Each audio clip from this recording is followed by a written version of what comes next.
Excellent. So, yeah, thanks for joining us, everyone. As Simon said, I am a Leave No Trace trainer with the Centre of Outdoor Ethics. I got the opportunity in May last year to go and do the trainer's course. I spent 2 days up in Scotland doing some hands-on Leave No Trace stuff, which was really good. So I was just going to run through a bit of an overview of Leave No Trace and a bit about the Leave No Trace Centre of Outdoor Ethics. And I'm also going to cover what we call the 7 principles of Leave No Trace. And I'll work through them each in stages. And as Simon said, if anyone has any questions, just drop them in the chat below and I'll try and answer them at the end. So why Leave No Trace is probably the main question. A sudden rise in participation levels in recreational activities in the early 60s in America, in activities such as hiking, camping and backpacking, saw a massive deterioration in popular trails and campsites. This caused a couple of issues such as destructive fires, trashed natural areas, damaged trails, crowded parks, polluted water and risk to wildlife. These were all caused by misinformed adventure. At first, the US federal agencies such as the US Forest Service, National Park Service and Bureau for Land Management developed several leaflets on how low impact hiking and camping could take place. And in the early 70s, wilderness managers started putting in regulations to try and address the problem. However, a gentleman called John Bradley from the US Forestry Service wrote a paper in 1979, which started with a regulatory approach was inappropriate. And the reasons he'd put down for it was regulations, they antagonize the public rather than win their support. Most impacts are not from malicious acts, they result from an insensitivity to the consequences of one's actions, from a lack of knowledge regarding appropriate low impact practices, and enforcing regulations in such a large area was just impractical. So as a result, in the early 80s, no trace programs started to be developed. The success of these programs led to a pamphlet being produced in 87 by the US Forest Service, National Park Service and Bureau of Land Management entitled Leave No Trace Land Ethics. From then, they started doing a few more educational projects, and in the early 90s, the National Outdoor Leadership School got enlisted. They developed hands-on science-based impact education training for non-motorized recreational activities. This then developed a bit further with an outdoor summit in 1993, where non-governmental organisations, leaders from the outdoor industry and other charities formed to produce the non-profit organisation called Leave No Trace Incorporated, which is now called the Leave No Trace Centre for Outdoor Ethics. The Centre of Ethics produce programmes which reach over 15 million Americans in dozens of countries each year, and conservative initiatives, education, training, research and outreach. The Centre has conducted Leave No Trace training and accepted international partners all over the world, and has started a Leave No Trace organisations in Australia, Canada, Ireland and New Zealand. So as I said, that's a lot about kind of the American side of it, but how does that affect us in the UK? Well, further from what John Bradley said about not regulating and educating is more the solution. In 2017, Loch Lomond and National Parks put in some regulations for 4% of the national park to control camping and campfires. In the 2019 update on how it was going, it was quoted that the challenges such as inappropriate toileting, litter and irresponsible use of fires still remain in the areas. So as we can see, just by doing these kind of regulating doesn't really combat the issue, and we need to start educating. So just to put into perspective how big Loch Lomond is, Loch Lomond's 720 square miles, it has 21 Munros, it has 22 large lochs and 50 rivers. So we are talking about a large area. So 4% of that, it might sound small, but that is a large area. And the problem Loch Lomond had is it's 50% of Scotland's population are within 1 hour's drive. So you can see that this kind of increase in population and participation is what has been causing the problems. So as I said, the Leave No Trace Centre for Outdoor Ethics have produced 7 principles They're not rules, they're more of a guideline, and they're not set in stone either. They get changed with upcoming practices and new research, so they're always adapting, but they've kind of minimized it down to 7, which I'm going to run through. I'll try and run through some key points, and I'm going to try and get them as related to paddle sports as I can as well, but we'll have a bit more discussion of that towards the end.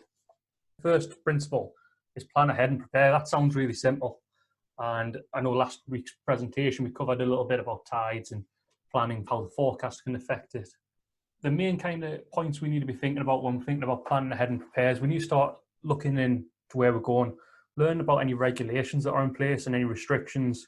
So, such as Loch Lomond, you might have been planning to go and have a campfire and cook all your food on it, but you mightn't be able to. So you're either breaking the rules, or you can plan ahead, take a camp stove. Stuff like planning for extreme weather, hazards and emergencies. So making sure you have the right equipment for the day ahead. That way you're not doing anything you weren't planning on doing and risking further damage to the environment. Small things like repackaging some of your food to minimize waste. Whatever you carry in, you've got to carry out, so it's easier to pack things down into reusable packaging. If possible, try and visit areas in small groups. That way will cause less impact to both the wildlife and the area. And try and avoid popular times. You'll see if you go on YouTube, there's lots of videos of people turning up to walks in the lakes and you can't get parked. There's just cars everywhere. So maybe take a different route or try and avoid that popular time. As I said, relating to paddle sports, we're looking at stuff like tides. The difference between getting the tide right and wrong could mean where you can get to, where you can't get to, getting cut off by the tide, or having to haul your boat up and over rocks to get out. The other thing we need to think about with regards to paddling is access. Do we have access rights on that particular part of the river if we paddle in rivers? And are we allowed to paddle during that time? Bits like mating season on like the River Tyne is restricted, so you've got to consider that kind of thing. And the equipment we have, again, do we have the right kayak? Do we have the right canoe for what we're doing? Or are we trying to just bodge it together and cause problems? Places to get information, guidebooks and maps, weather forecasts and tide times, and looking at local restrictions as you get there. You might find that when you get to somewhere there is a restriction in place for whatever reason. The next principle is travel and camp on durable ground. Now this one, you think from a paddling point of view, kind of can't really be covered.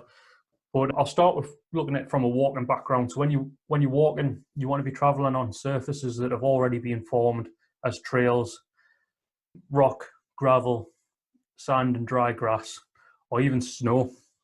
This will reduce your impact on newly formed vegetation and allow areas that haven't been trampled to grow.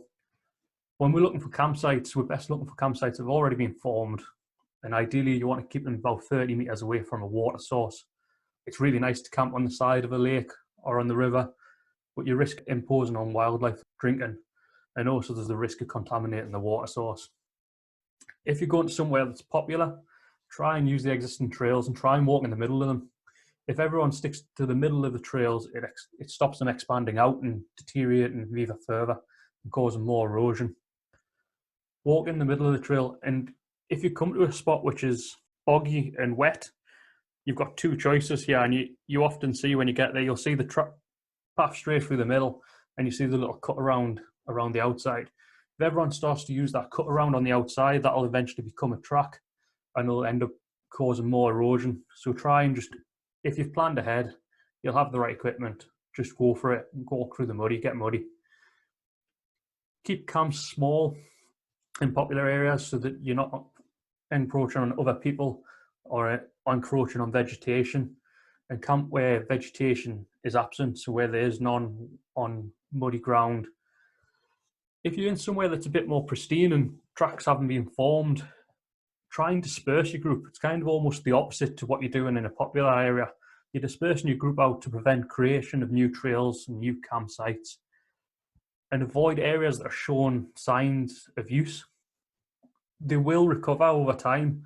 So if we see somewhere that looks like it's just starting to form, if we spread out, we might give that a chance to regrow, and we'll be able to come back to its natural state.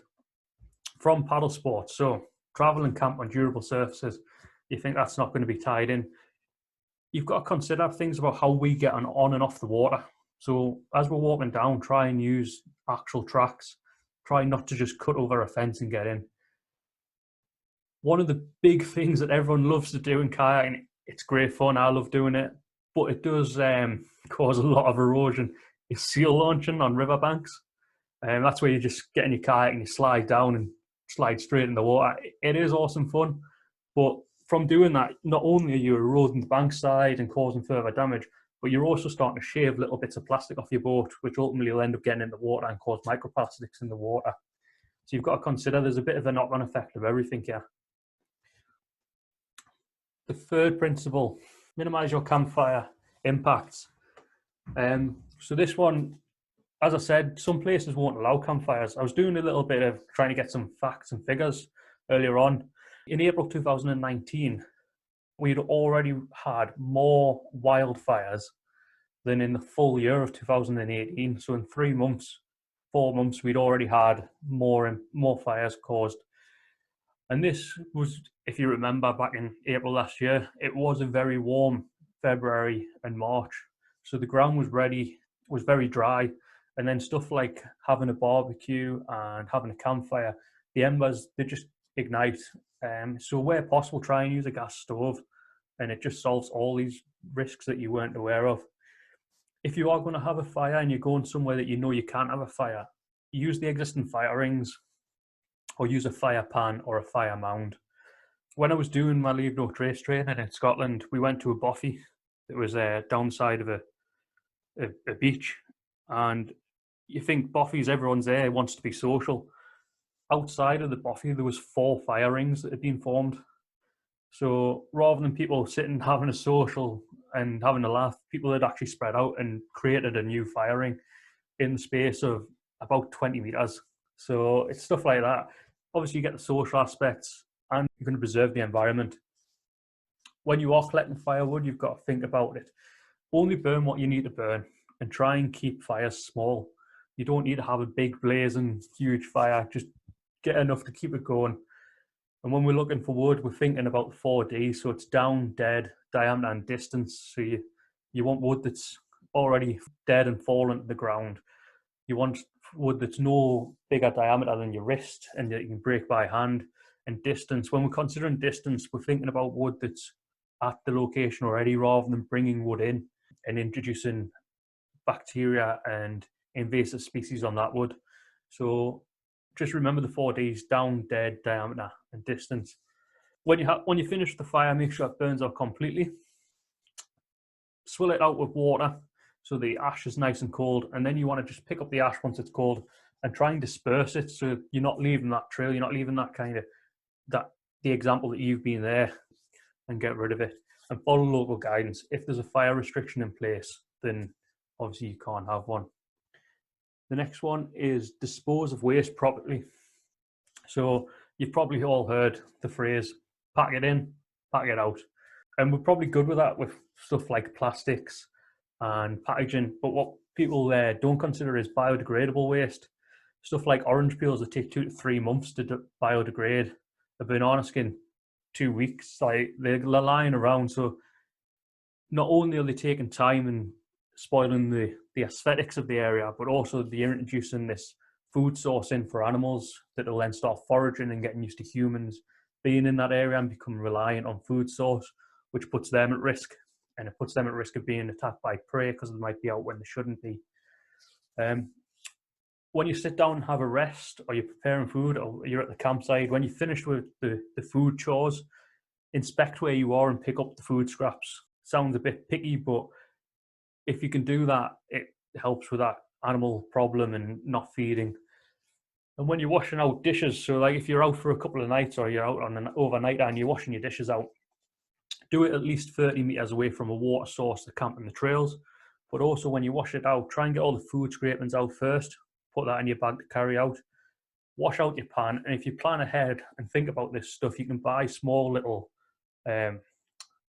foldable dishes that you can get that pop down into the size of a pan, and take a small sieve, and then when you've done it and you've washed it out, you can sieve out the water to collect the last of the food scrapings, and then just disperse the water in a large arc so it spreads it out so you're not just watering in one area. The other aspect of waste to think about, if we're out on a multi-day and we're out on a bit of an expedition, so we've got to consider stuff like where we're going to go to the toilet. It was mentioned in the bit about Loch Lomond and where we're going. So if you're having to go to the toilet when you're out and you're digging what we call a cat hole, you want to be digging it between 15 and 20 centimeters deep. And you need to make sure, again, it's away 30 meters away from water, camp and trails. So you've got to kind of consider most of these kind of guidance is 30 meters. Keep it to 30 meters away from water, camp and trails. And with your loo roll and any hygiene products, you need to be packing them out because they are likely to get dug up by animals and they take longer to biodegrade. Following on from that, we have leave what you find. So leave what you find. It sounds simple. You've heard the saying probably, take only pictures, leave only footsteps. On this one, we're thinking about stuff like leaving gates as we find them. That's going to help with any animal control. Don't be rearranging things out in nature by building cairns or removing stones. You want to try and leave it exactly as it was so that anyone coming in hasn't seen that kind of human impact. Like so down trees that are quite large, they form natural habitats for animals and little insects. So you don't want to be destroying that by picking up big bits of wood that you're actually not going to use. Leave historical sites as you find them. We don't want to be the person that removes a really important part of history and the future don't know about it. And the big one with this one, which I think ties into paddle sports, you often don't think about when you think leave what you find, but is actually introducing and transporting invasive species. So with paddle sports, we might be paddling in a lake one day, on a river the next, or going between lakes. We need to be thinking about what is in our boats, what we've picked up, the microbacteria, the creatures that are in that water, and not transporting it to another aspect of the lakes. They always say check, clean and dry. So you want to be checking down your equipment first, ensuring that you've got everything, there's no big lumps or anything. Clean it out onto a dry surface, onto a hard surface to wash out on and dry. And make sure you get everything in it dry as best you can. Back in 2019, I think it was, there was a big case of New Zealand pygmy-weed in the Lake District. And the National Trust has put up a lot of signs about it in the waterways, in the lakes they operate. And it almost looks like the little plants you get that you have in ponds or in fish tanks that oxygenate the water. And it was really invasive. And the people that were spreading it wasn't actually paddlers. It was being found that it was open water swimmers were transporting it. It could live for up to 2 weeks in a wet part of a wetsuit. And as you know, when you dry your wetsuit, there's always one part stays wet. And it was getting transported that way. And with it being quite a new sport, people aren't quite as aware of invasive species. So it was getting transported quite quickly, and the National Trust had a huge issue with it. That's the kind of things we want to be thinking about when we think about leave what you find from a paddle sport kind of point of view. The next one is respecting wildlife. For us on the coast, that could be anything from dolphins and seals. We want to be observing them from afar if possible and not chasing them or following them or trying to distract them and get their attention. With animals like the seals, if you sit off, say, St. Mary's Island and watch them, the odds are they're going to come over to you. They've made that decision, so that's fine. But just don't be going over and getting on the rocks and having a look at them and getting up close. You don't want to be distressing them and causing them to maybe separate from the young and causing problems with that. Other things to think about is when you're walking out on the hills, say, keeping your dog under control and on a lead when it's around wildlife.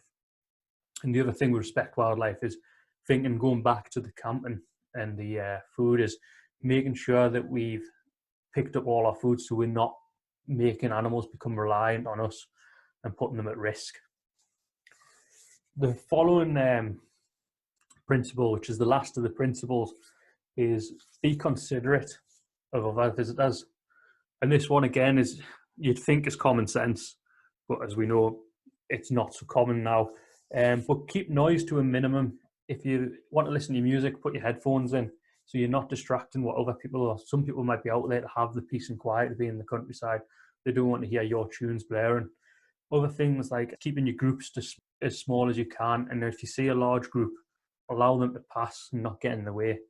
A good one if you're into your walking is if you're walking downhill and you see someone walking uphill, you can step aside and let them go up. It just means you've got gravity and they don't, so it's a lot easier for you to restart. And as I say, it's a bit more common sense. Is treat everyone with the respect you'd expect. One of the ones that I think is really relevant with this for paddle sport is one of the big issues on rivers is a conflict between fly fishermen and paddle sport. And if you spend the time to be courteous to them and try and keep out their way as best you can without putting yourself in danger, and just say hello, it will hopefully help with the relationship and will help with further access for us.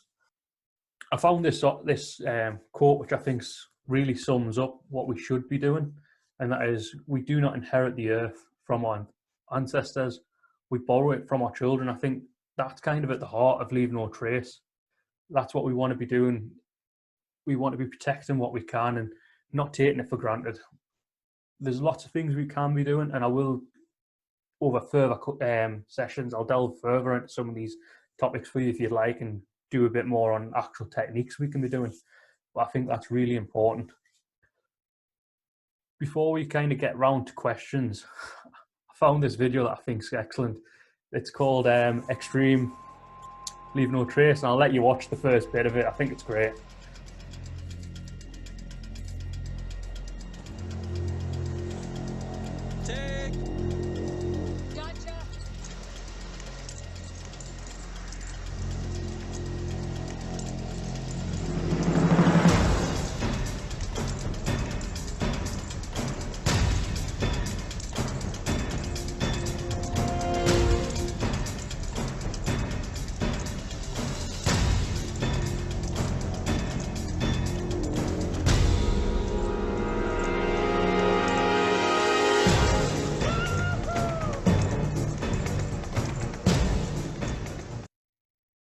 So that was just the intro to it. It's a couple more of them, but I thought it kind of shows you the extremes that some people would go to. Like I say, I've tried to keep this quite brief because there's a lot to take in. You could go into endless amount of details in it, and I think we could cover that in further topics. But if anyone's got any questions, I think now's the time. We'll get a bit more discussion going around individual points that people are more interested in. I just one of the things I was thinking about was you mentioned about the invasive species and cleaning equipment and what have you. Just how thorough should you be with cleaning down your kit and wetsuits and things like that when you're going from one environment to another? Yeah, so it can be the smallest amount. I think it was something like an inch of this pygmy weed was enough to cause a massive spread in a lake. So with wetsuits, obviously you can do that initial kind of checks quite easy, and you'll see anything big like the pygmy weed. But also a lot of lakeside facilities now have an area for you to wash. Just simple washing it and trying to get as much off as you can. Obviously you won't be able to prevent everything, but just doing that bit to try and start is the important bit. With your kayaks, we recommend washing them down anyways when you're going from environment to environment to prolong the life of them. But if it's, say, a closed cockpit, the important thing is to look behind where the airbags are, and that kind of features to try and get things that you wouldn't see. With wetsuits, you can get different formulas that you can use that will kill off pretty much anything on your wetsuit. And if you can do that, that's great, because that's going all the way to as far as you can go. But by just getting into the habit of making sure it's thoroughly washed in cold water, and then it's the drying, it's kind of the key bit, because what happens is these invasive species often can survive in the damp conditions. So by getting it dry, hanging it on the line, and then turning it inside and hanging it on the other way, that'll hopefully help them kill it off as well. Some don't last as long as others, so it's important to kind of know what's around you as well. Yeah. I hope that answered it. Yeah, I think so. Dave, I had a question because I've noticed on Whitley Bay Beach at the minute on the north, there's a lot of people building cairns, like as an activity to do with their kids. And and obviously I know cairns are sort of discouraged because they do, you know, when I've been in other countries, I've seen notices that says, you know, small animals need these rocks to shelter and to move around between areas on the shore. And also when these cairns collapse, they can kill animals, crush insects, and so on and so on. I just wondered if the leave no trace principles are sort of as important in an urban setting, if you know what I mean, or if they're sort of very much aimed at the wilderness. They're kind of relevant no matter where you are. With like regards building cairns down the beach, obviously the creatures do use the rocks for shelter, and there's the kind of theory that if one person takes it and then another person, you start building up that effect of transporting a lot of things from where it naturally was, and you're also just changing the landscape. You've obviously got to go within reason on how much you can use them in a natural environment, but I think most of them in an urban environment you can use heavies, not so much the campfires unless you're having a garden fire. But like you say, the things you were saying about cairns and creatures using them as a habitat, and also the risk of them falling, I think is important, and just the effects that you might think they look nice, but other people mightn't. I know in a wilderness environment they were used for navigation, but we probably don't need them now because we use GPS most of the time anyways. And if you've got good map skills, you should be grand. You still need points to navigate on though, Dave. They come in quite handy sometimes. Yeah, they do. But again, it's the balance, isn't it? It's trying to get a balance of. There was a picture I nearly took which had a lot of cairns, and it was literally just a trail, and all the way up it was a cairn. At that point, you can't realise which one's which, and you're all over the place. I think one of the questions we get asked a lot at CBKs is it okay to drag my kayak across the beach? I don't know if you have any comments on that, Dave. I would say very similar. When I do try and get people to do it when I'm on session, it's the same as the kind of the seal launching theory, that every time you are scraping it, you're going to be slowly wearing the kayak away. One, you're going to wear it away, and that's your kind of kayak, so you don't want to be doing that. But also those small bits of plastic. And for the sake of carrying it, it's not a massive amount of effort. So it's not really unreasonable to ask people to carry a kayak across. So we would often, like I would always say, try and carry them rather than drag them, so you're not putting that risk. Especially on some of our beaches that have a bit of stone on, when you're scraping it, you're going to be taking some large chunks off. I think the point about washing boats down, you know, like we don't wash our boats down at CBKs at the end of every day. Primarily because we just don't have the people power to do it. But I think in our case, because we are putting them into the same environment every day, I think the risk is minimal. But certainly if you're transporting your boat from one area to another, you know, we'd always try and give it a wash down for sure. Yeah, I think, like you say, if you're in the same place every day, there's less chance of you spreading that because it's already there. Whereas when you are changing between locations, one of the things is on like the Japanese knotweed and the hogweed, they can be found on the River Wansbeck if you go far enough up. So places like that you need to consider, and definitely make sure you're washing some of the kit down after there.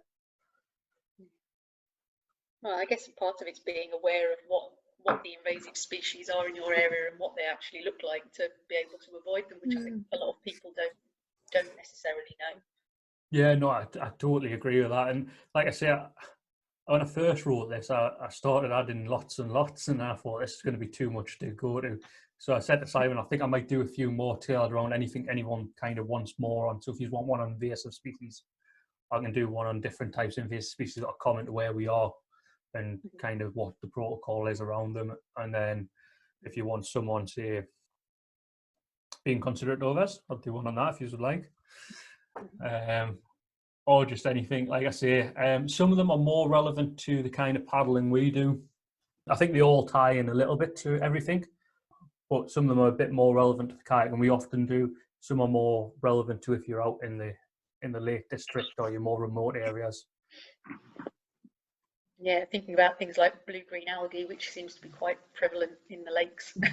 Yeah, exactly. Yeah. So, like you say, there's all these kind of little features that I think it might be worth we'll do another kind of one on invasive species and water quality.